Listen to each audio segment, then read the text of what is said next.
Oke, celeng Srenggi ini atau celeng racing ini meluncur ke Kalimantan Selatan. Nah, detailnya seperti ini, guys. Cacatannya atau pulasannya bulu. Ini request seperti ini. Ini celeng kulit bahannya. Katanya motif racing. Nah, ini tatahannya, guys. Tatahannya ini sudah ready, ini siap kirim ke Kalimantan Selatan. Yang mau order silahkan japri atau WA saya di kontak saya cantumkan nomornya di atas di logo itu, guys.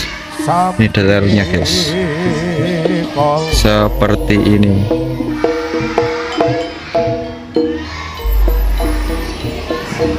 Detailnya, bahannya juga lentur.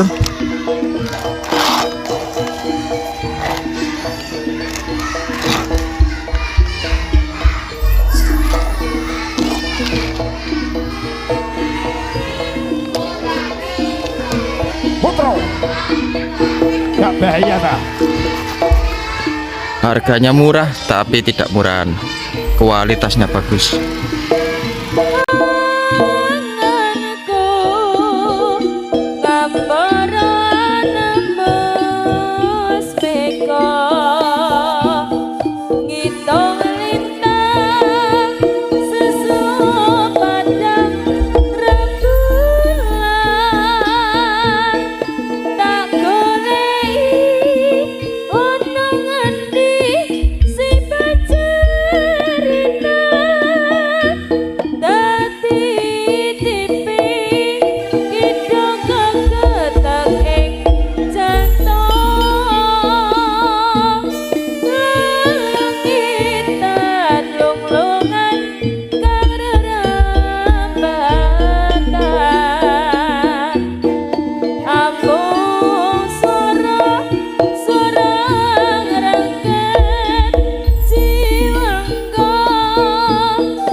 Tirta